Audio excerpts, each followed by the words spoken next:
Et bonjour à tous, on se retrouve pour ce nouveau Zoom d'été sur TV Liberté aux côtés aujourd'hui de Marion Saint-Michel. Bonjour madame. Bonjour Élise. Merci beaucoup d'être avec nous. Vous êtes psychologue clinicienne diplômée en sciences politiques. C'est une double casquette qu'on va bien sûr utiliser lors de cet entretien parce qu'on va analyser le pouvoir tel qu'il est exercé aujourd'hui en France et tel qu'il le sera avec bien sûr cette perspective de 2017. Je rappellerai quand même que vous avez publié en 2025 La gouvernance perverse, la décoder et surtout s'en libérer. C'était aux éditions Résurgence. Alors Marion Saint-Michel, on est à moins d'un an de la présidentielle désormais. On cherche le successeur d'Emmanuel Macron après ces deux brillants quinquennats. On a toutefois le sentiment que malgré le désastre de son bilan et de ses bilans, les oppositions sont relativement atones. Selon vous, est-ce que c'est ce système qui parvient à assurer sa survie ou est-ce qu'il est encore possible pour les Français de renverser la table ? Alors je serais tentée de vous dire certainement les deux. Il est évident que le système assure le plus possible sa prolongation et je crois qu'ils sont très très bien organisés pour ça et depuis longtemps. Donc a priori, on devrait avoir le même genre de président dans le même genre de logique, c'est-à-dire malheureusement encore ce que j'appelle moi une gouvernance perverse, en tout cas un système qui tourne sur lui-même et une sorte d'élite négative, on pourrait dire, mais ça je pense qu'on va y revenir. Et néanmoins, il reste possible de renverser la table parce que je pense que tout est possible. Il y a tellement de mécontentement dans le pays, il y a tellement de choses qui ne vont plus, pour ne pas dire qu'il n'y a pas grand-chose qui aille finalement, que effectivement tout est possible. On est à la merci soit de la providence, et ce serait une bonne chose, ou d'un événement, d'une révolte, tout est possible. Je crois qu'il faut garder l'espérance de ce point de vue-là. Concrètement, tout continue, mais s'il y a un sursaut, on peut effectivement renverser la table et donc tout n'est pas perdu. Non, non. Je pense que ce qui est important, c'est qu'il y a des forces vives dans le pays qui sont quand même de plus en plus vivantes, de plus en plus fortes. Il y a beaucoup de liens qui se créent, notamment autour des paysans, mais pas seulement.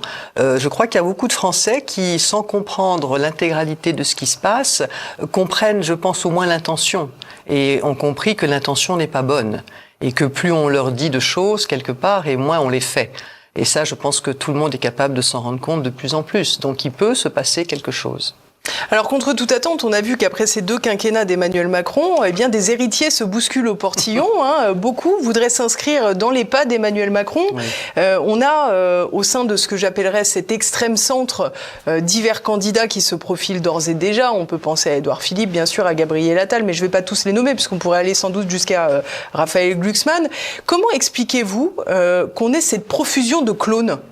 Je pense que le système produit du même. Il n'accepte plus la différence. Et ça, c'est un peu le principe de toutes les évolutions totalitaires. Seules les personnes compatibles avec le système ont une chance de se présenter et de finir candidat. Alors, dans toute cette profusion, il est possible, ou même probable, que tout le monde ne sera pas candidat. Mais ce qui est certain, c'est qu'il me paraît peu probable aujourd'hui qu'un vrai challenger, que quelqu'un qui propose vraiment quelque chose de différent, arrive à traverser le Rubicon et à devenir candidat. Je pense notamment aux souverainistes. D'ailleurs, on l'a déjà vu sur les dernières élections. Quelqu'un comme Asselineau n'a pas eu ses soutiens de maire, donc il n'a pas pu passer le cap. Notamment grâce à la bourse démocratique de François Bayrou, où toutes les signatures ont été dispatchées sur les candidats qu'il savait devoir être candidats. Exactement. Donc, d'une manière ou d'une autre, il est probable qu'ils auront un truc à sortir pour que les gens qui pourraient vraiment changer quelque chose ne se présentent pas, ne soient pas là. Comment, si on revient à cette idée de clone qui se multiplie vraiment au sein des appareils politiques et particulièrement au pouvoir, comment on pourrait analyser ça ? Comment on explique que certains critères deviennent finalement les plus importants pour réussir à monter, comme diraient certains en politique ? Comment on arrive à faire ses preuves et quelles sont les qualités avec beaucoup de guillemets, pour réussir une carrière politique et aspirer au pouvoir aujourd'hui ? Alors ça fait beaucoup de questions en une seule question, mais ça pose un peu toute la question, je pense, des élites. Qu'est-ce que c'est qu'être dans l'élite aujourd'hui ? Alors, on a beaucoup parlé en France de la reproduction des élites. Bourdieu en avait fait toute une analyse. Mais ça, on le sait depuis 80 ans. Quand le général de Gaulle a créé l'ENA, c'était pour créer une nouvelle élite qui soit vraiment au service de la nation, versus les partis politiques qui s'entre-déchiraient lors de la Troisième République notamment. Et finalement, au départ, ça a très bien marché, mais ça a très bien marché parce que les premières personnes qui sont entrées à l'ENA étaient des gens qui sortaient de la résistance. C'était des résistants eux-mêmes ou des enfants de résistants. Ce qui s'est passé entre-temps, c'est que, bien sûr, ce système s'est dévoyé et l'élite, comme d'habitude, s'est auto-générée et est rentrée dans un entre-soi. On est passé des serviteurs de l'État à ceux qui se servent de l'État. Exactement, et ça, ce n'est pas une affaire nouvelle, puisque si on revient aux Grecs, qui nous avaient déjà avertis, et on se rend compte qu'on est toujours dans cette logique-là et qu'ils ont toujours des choses à nous dire, on est dans une logique d'aristocratie contre l'oligarchie. Aristote nous disait qu'il fallait absolument que ce soit le gouvernement des meilleurs. Aristocratie, normalement, c'est aristoi, donc les meilleurs, et c'est donc le pouvoir des meilleurs. Et que le risque d'une aristocratie, c'était que la première génération, en général, les meilleurs se sont consacrés au pouvoir d'une manière ou d'une autre. Ça pouvait être le don du sang, ça pouvait être, en tout cas, ils s'étaient consacrés au bien commun, au roi dans le temps, puis ensuite au bien commun. Et que malheureusement, les générations suivantes, eh bien, il y a un dévoiement et ces élites-là commencent à travailler pour elles-mêmes. C'est très très vieux. Ça veut dire une horreur, mais on va me le reprocher, ça s'appelle la Révolution française, non? Alors ça s'appelle aussi la Révolution française, bien sûr. C'est pour ça que, quelles que soient les révolutions qu'on fait ou les systèmes que l'on fait, des élites différentes émergent et que ce qui est compliqué et difficile, c'est de garder une qualité à ces élites. Et la principale qualité de l'élite, normalement, c'est qu'elle soit au service des autres. Sauf que ça pose un grand nombre de problèmes, notamment philosophiques, psychologiques aussi, mais qu'il me paraît de plus en plus difficile qu'il y ait une notion de service et de bien commun quand il n'y a plus aucune transcendance. Ça, c'est un autre problème. Vous voyez, je fais un raccourci, là, je vais vite, mais d'une certaine manière, c'est vrai, c'est un peu vrai. On est dans cette logique-là. Il y a ça fait au moins 40 ans que le système de l'ENA a été dévoyé. Alors là, le président actuel l'a supprimé. Je serais curieuse de savoir pourquoi, parce que finalement, il recrée une école qui semble avoir à peu près les mêmes objectifs, peut-être le prestige en moins. Et effectivement, si j'ai bien compris, d'ailleurs, aussi le côté carrière entière dans les grands corps, ça n'est plus garanti. Mais finalement, est-ce que ça veut dire, je me suis interrogée sur le plan psychologique, quel est le but vraiment de cette annulation? Et je me suis demandé si c'était pas simplement pour que, quelque part, la génération de l'actuel président soit la dernière à avoir été formée de cette façon-là. Et qu'il soit encore plus facile de recruter des gens qui seront moins formés, moins éduqués et moins compétents pour prendre ces postes. Et puis c'est aussi l'assurance que tout le monde pourra pantoufler à volonté.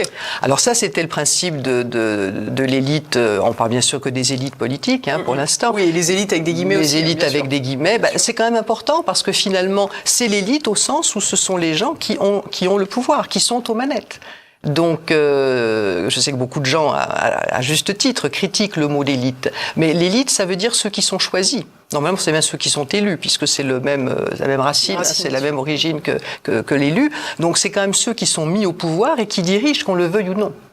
Donc, la seule question, c'est après, avons-nous une élite au sens vraiment de gens qui se consacrent au bien commun, ou avons-nous une oligarchie, comme le disait déjà Aristote, c'est-à-dire une élite dévoyée?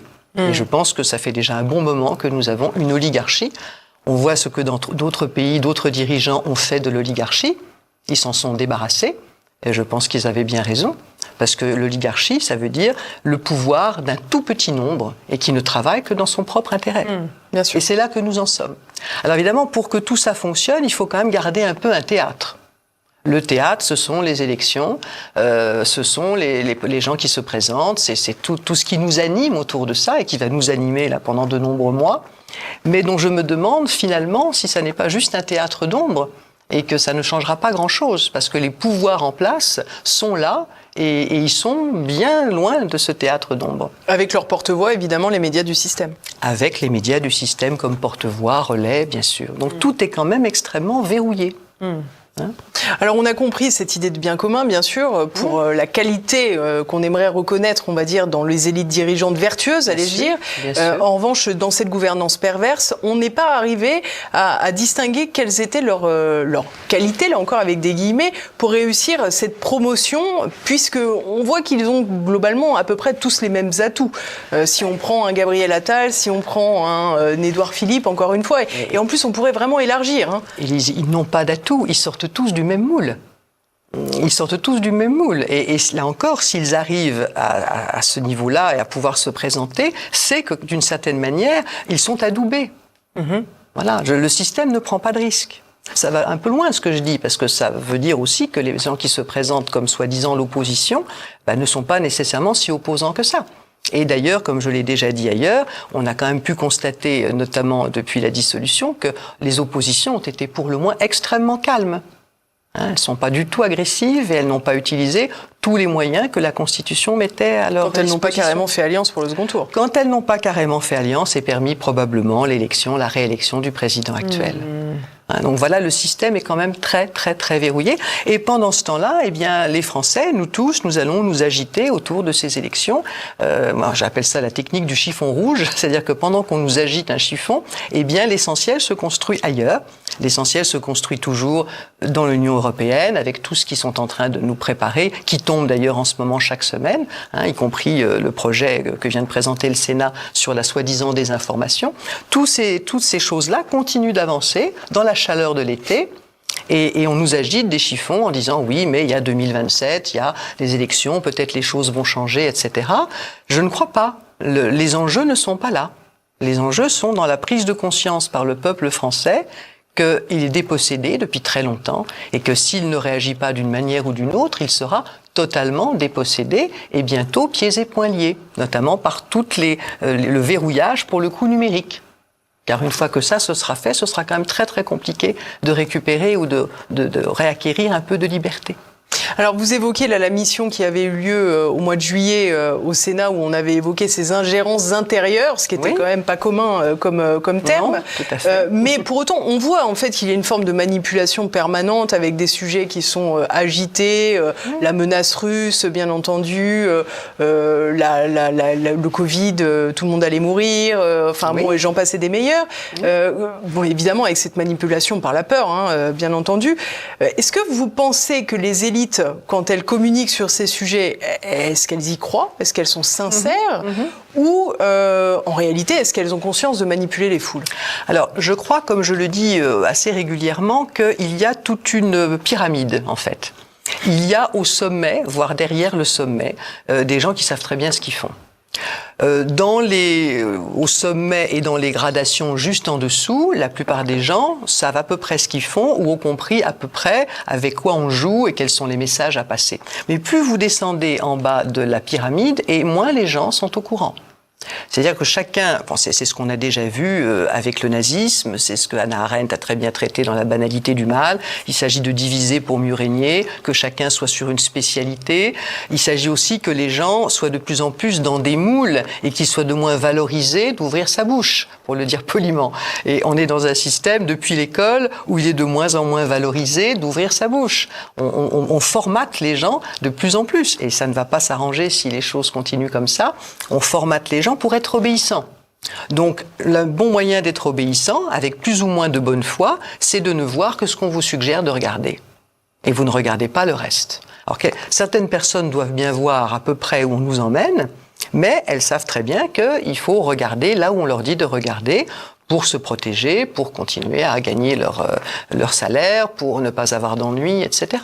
Une forme de déni plus ou moins conscient, quoi. C'est une forme de manipulation, surtout. C'est une forme de gestion totalitaire et bien sûr manipulatoire des personnes, de populations entières. Et c'est comme ça qu'on rentre dans un système totalitaire. Ça a été très bien décrit par beaucoup de gens, dont Hannah Arendt. Donc on ne rentre pas dans ces systèmes de manière brutale, par une révolution, en emprisonnant tous les opposants. Sinon, évidemment, on embraserait la population immédiatement. On rentre de manière délicate, en verrouillant les systèmes délicatement, de manière aussi discrète que possible, de plus en plus visible pour les gens qui acceptent de regarder quand même, mais de manière relativement discrète. Et en agitant des chiffons rouges, en détournant l'attention des gens sur des sujets qui ne sont pas ceux qui sont absolument indispensables pour nos soi-disant élites, les sujets qui doivent avancer. Vous parliez d'un fonctionnement pyramidal. Oui. On a le sentiment aussi que la rupture est de plus en plus claire entre le haut de la pyramide et le bas de la pyramide. Est-ce que cette déconnexion des élites fait aussi partie du système? Et est-ce que les élites, terrorisées par la population désormais, ne font pas en sorte justement que la rupture soit de plus en plus nette? Je ne sais pas si les élites sont terrorisées par la population. Moi, j'entends ça un petit peu de temps en temps. Peut-être, je suis loin d'en être sûr. Ce qui est certain, c'est qu'ils savent qu'il ne faut pas que tout le monde se réveille en même temps. Il ne faut pas que tout s'enflamme en même temps. Donc c'est un peu comme ce que nous avons avec les feux actuellement. Il faut s'assurer que c'est fixé quelque part avant qu'un feu redémarre ailleurs. Sinon, si les deux se rejoignent, à un moment donné... Sauf si on veut que tout brûle. Sauf si on veut que tout brûle. C'est une vraie question. Voilà. Mais si on veut que tout brûle, il faut que ce soit le bon moment pour que tout brûle. Il faut qu'on soit sûr, qu'on a évacué les gens qu'on voulait évacuer et qu'on est prêt pour le remplacement. C'est un système extrêmement délicat, très complexe à mettre en œuvre. Je crois savoir qu'il y a des gens très intelligents qui travaillent sur tout ça. C'est pensé, c'est extrêmement bien pensé.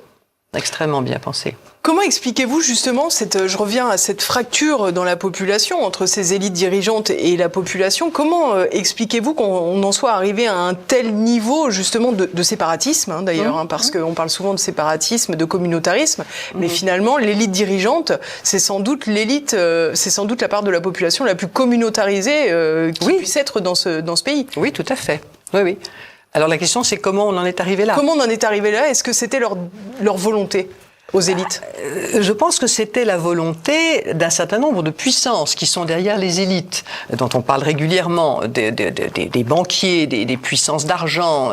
On se doute bien, on voit bien comment tout, c'est une sorte de cancer qui s'est là aussi ramifié. Et progressivement, ils ont tout mis en place pour que ça se passe comme ça. Je prends un exemple très simple, mais on a par exemple dégoûté les Français de la politique. Moi, je suis typiquement dans la première génération, alors je vous dis pas les suivantes, parce que j'ai pas 25 ans, et la première génération qu'on a dégoûté de la politique par divers moyens, notamment en montrant que finalement, rien n'aboutissait. Tous les dossiers qui n'aboutissent jamais. L'immigration, ça fait 40 ans, peut-être même 50 maintenant qu'on en parle. Et pour cause, comme je le dis souvent, les dossiers qui n'avancent pas sont des dossiers qui sont là pour ne pas avancer. Ils font partie de la façon de maintenir la population sous un joug. L'immigration, c'est typiquement ça. Ça permet d'avoir de l'insécurité. C'est terrible ce que je suis en train de dire. Je suis désolée d'avoir à le dire. Mais quand on a des enfants qui décèdent, quand on a des OQTF qui assassinent des gens, etc., il faut que les Français comprennent bien et voient très clairement que malheureusement le pouvoir est responsable de ça. Alors je ne dis pas qu'il est derrière le couteau, qu'il tient le couteau à la place de l'OQTF, bien entendu, mais tout a été mis en place pour que on soit impuissant, soi-disant, parce qu'on sait très bien qu'on pourrait régler ces questions, mais on ne les règle pas. Et on les règle d'autant moins qu'il y a ce jeu, là aussi pervers, entre l'Union européenne et les gouvernements locaux, dont le gouvernement français, mais ça n'est qu'un gouvernement parmi d'autres, et que cette double entrée permet d'une certaine manière de charger tantôt l'un, tantôt l'autre. Le gouvernement français peut dire « Ah ben oui, mais on n'a pas le droit d'avoir moins d'immigration parce qu'on a un quota imposé par Bruxelles. » Et Bruxelles, de son côté, dira « Ben le gouvernement français fait ce qu'il veut. Nous ne nous mêlons pas de ses affaires. » Évidemment, les deux sont faux. Ils sont totalement d'accord. C'est ce qui s'est passé pour le Mercosur dans un autre domaine, avec un président qui dit « Nous allons refuser le Mercosur. » Il savait très bien qu'il n'allait pas le refuser, bien sûr. C'était voulu par Bruxelles, mais ça permet de dire, vous voyez, de tenir un discours différent. Et qu'au niveau du pays, on puisse dire « nous allons tout faire pour… nous avons compris notre population, nous allons tout faire pour aider la population. » pas de chance, on n'a vraiment pas de chance, Bruxelles n'est pas d'accord. C'est un peu du b.a.-ba de la manipulation, mais ça fonctionne. Alors, si on a le sentiment que le système est extrêmement résilient, on l'a vu tout à l'heure, il arrive très bien à se défendre, comment on peut expliquer que les Français finalement se détournent jamais vraiment de cette élite dirigeante et choisissent toujours les mêmes profils? Alors je sais ce que vous allez me répondre, bien sûr. Les Français ne choisissent rien. vous y attendiez. Absolument. Voilà, je pense que vous l'aviez pensé aussi. Mais oui, nous ne choisissons rien. Nous avons à élire des gens qui nous sont présentés comme tels, dans lequel il y a le candidat du système, ou peut-être même plusieurs candidats compatibles avec le système. Et voilà, on nous les met sous le nez. Et vous savez, c'est comme ces phrases fermées où on vous dit vous voulez un thé ou un café. Voilà, peut-être que vous n'aviez pas soif, peut-être que vous vouliez de l'eau, peut-être que vous voulez toute autre chose, mais on vous verrouille en disant voulez-vous un thé ou un café. A priori, vous êtes coincé dans cette proposition. C'est exactement pareil. Donc le système fonctionne là encore en verrouillant les gens, et donc les Français n'ont pas le choix. Et ils n'en ont pas encore tous bien conscience. C'est tellement énorme de comprendre ce qui se met en place que la plupart des gens sont un peu perdus, je pense. Et je les comprends, je n'ai pas de jugement négatif là-dessus. La plupart des gens sont perdus. Et ils sont aussi pris dans tellement de contraintes diverses et variées, des contraintes économiques, l'inflation, la maltraitance, toutes sortes de maltraitances. La dégradation de la santé mentale des Français, dont j'en parle régulièrement, mais qui est considérable. Donc quand vous ajoutez tout ça, il faudrait encore faire une analyse politique pour en arriver à ce qu'on dit là. Il n'y a qu'à écouter TV Liberté, comme ça on gagne du temps, ça c'est sûr, hein, on est bien d'accord. Mais pour la plupart des gens, c'est au dernier moment, quand on a, tiens, c'est les élections, alors qu'est-ce que je vais faire, qui je vais choisir? Et là, comme je le disais tout à l'heure, en plus, la conscience politique des Français, c'est vrai, c'est considérablement amoindrie. Parce que leur éducation s'est considérablement amoindrie. Et qu'on a tout fait pour qu'ils n'aient pas de conscience politique. En les fatiguant, en les éduquant mal, hein, c'est-à-dire en les dépossédant de leur pouvoir, parce que c'était le but. Et le but, il est quasiment atteint. Les gens sont dépossédés. Il leur suffit de quelques artifices pour leur faire penser. On leur dit d'aller voter parce que on leur dit, voyez, la démocratie existe toujours, mais elle ne sert à rien. Voilà. Et les gens, c'est décourageant ce que vous nous dites quand même. Vous savez, moi je pense que la vérité nous rend libres. Hein. C'est une phrase des évangiles, mais c'est aussi une phrase de sagesse. La vérité nous rend libres. Comment régler un problème quand on ne le voit pas comme il est ? Donc c'est vrai que je pense que la première chose, c'est pour les personnes qui peuvent entendre, qui peuvent accepter d'entendre, parce que je sais que c'est pas facile d'accepter tout ça, mais la première chose déjà, c'est la lucidité, le courage de la lucidité. Le courage étant, vous avez parlé des vertus tout à l'heure, voilà ce qui était normalement la base de l'élite chez les Grecs, et pas seulement chez les Grecs, c'était les vertus, c'était des gens vertueux. On ne mettait au pouvoir que des gens qui avaient fait la preuve de leur force, de leur courage, de leur intelligence, de leur éloquence. Chez les Grecs, c'était important aussi, pas pour raconter des mensonges, mais au contraire pour faire bien connaître et comprendre au peuple ce qui était important. Bref, il y avait un ensemble de qualités, et c'est ces gens-là qu'on choisissait, en exigeant d'eux, c'était très clairement indiqué, notamment Aristote en parle de manière très détaillée, c'était très clairement indiqué en leur interdisant tout enrichissement personnel. Et c'était surveillé. Voilà. Nous sommes exactement à l'inverse de ça. Alors justement, à l'aube des élections, de l'élection présidentielle de 2027, y a-t-il non pas un candidat, évidemment, ça n'a pas de sens, je ne vais pas vous demander une consigne de vote, mais des qualités qu'il faudrait essayer de trouver chez ceux qui se prétendent être candidats en 2027? L'authenticité, la sincérité, les vertus telles qu'on a pu. Est-ce qu'on a des gens qui sont courageux? Est-ce qu'on a des candidats qui disent la vérité? Moi, il me semble qu'il y en a quelques-uns. Sauf que ce sont ceux qui ne passent pas la rampe pour l'instant. Je pense aux souverainistes, soyons clairs, je ne me cache pas derrière mon petit doigt. Oui, je crois qu'on on a des talents là, on a des gens qui en plus ont effectivement démontré déjà un parcours, qui me semblent avoir un discours sincère et surtout, qui disent que nous devons absolument quitter l'Europe. Et je pense que absolument rien n'est faisable sans quitter l'Europe. Ça me paraît juste évident aujourd'hui. Parce que là, on a compris. Nous sommes. Oui, on a compris. Je l'ai déjà dit, je ne m'en cache pas. Mais donc, voilà. Après, qu'est-ce qui pourrait être utile? Peut-être que des millions de Français renvoient leur carte d'électeur. Ça, ce serait quelque chose d'utile. Que des millions de gens renvoient leur carte en disant nous ne jouons plus ce jeu. Voilà. Est-ce que vous n'auriez pas peur que ce soit un peu comme le vote blanc finalement, que ça passe un peu sous la trappe, que ce soit pas comptabilisé? C'est certain qu'il faudrait que ce soit organisé, que les Français qui fassent ça prennent la photo de leur carte, la date à laquelle ils la renvoient, et même le papier pour indiquer avec Élysée marqué dessus qu'ils ont bien renvoyé leur carte. C'est certain. Puisqu'on fera tout pour faire comme s'il ne s'était rien passé. Bien sûr. Le système est extrêmement fort. Donc voilà, pour passer à travers, il faut beaucoup d'astuces. Je pense qu'il faut beaucoup d'astuces. Voilà. Et moi, j'ai une dernière question, Marion Saint-Michel. Comment faire pour préserver sa santé mentale, justement, quand on a l'impression qu'on est dépossédé de son propre destin? Les vertus. Les mêmes choses que... Oui, ça, c'est une question très importante. La vertu, j'avais prévu de vous parler de quelques philosophes que j'aime bien, dont Ortega y Gasset, qui disaient « La noblesse, c'est la capacité à travailler sur soi-même ». La personne qui mérite d'être dans l'élite, et je voudrais finir en disant que nous avons des gens d'élite en France. pas ceux dont nous venons de parler. Mais dans tous les domaines, et Dieu sait que j'en rencontre beaucoup depuis que je suis un peu dans des émissions comme ça et que j'ai sorti ce livre, nous avons des personnes d'élite, c'est-à-dire des gens qui travaillent sur eux, qui suivent des vertus, qui suivent une logique intérieure, qui sont au service des autres, au service du bien commun. Je pense à des soignants, bien sûr, hein, on en a vu beaucoup. Je pense à des entrepreneurs, à toutes sortes de gens. Mais ces gens-là, ils sont en train de travailler sur le terrain et ils font pas de politique. Ils en font peut-être un peu en ce moment, en tout cas, ils dénoncent ce que nous voyons tous, enfin, ce que nous voyons en tout cas. Mais voilà, les élites, elles sont là aujourd'hui. Hein, donc comment est-ce qu'on reste en bonne santé mentale? Eh bien, en continuant de développer ces vertus. Parce que de toute façon, c'est pas parce que nous vivons pour l'instant dans un monde qui est à l'inverse de ces valeurs que ces valeurs sont obsolètes. C'est tout le contraire. Si nous voulons que nos enfants s'en sortent, si nous voulons nous en sortir, je pense que c'est en développant ces qualités. Le courage, le fait d'être au service d'autrui, tout ce qu'on a déjà dit un petit peu ensemble, et puis la solidarité. Le fait de se soutenir mutuellement. Nous sommes quand même pas mal nombreux. Et quand je dis nous sommes, tout le monde n'en est pas au niveau de compréhension qu'on a évoqué à l'instant. Mais il y a quand même de plus en plus de Français qui se rendent compte de ce qui ne va pas. Au moins qui ont l'intuition, sans doute. Bien sûr. Et qui, là où ils sont, constatent que des choses ne vont pas et quand ils le peuvent, ils réagissent. Donc, il est possible qu'un peuple soit en train de se lever. Et de toute façon, on n'a pas le choix. Le seul moyen de le savoir, c'est de continuer à cultiver cette sorte de droiture, en quelque sorte. On pourra ajouter avoir une transcendance. Je pense que c'est très utile. Mais ça, c'est assez intime et ça dépend de chacun.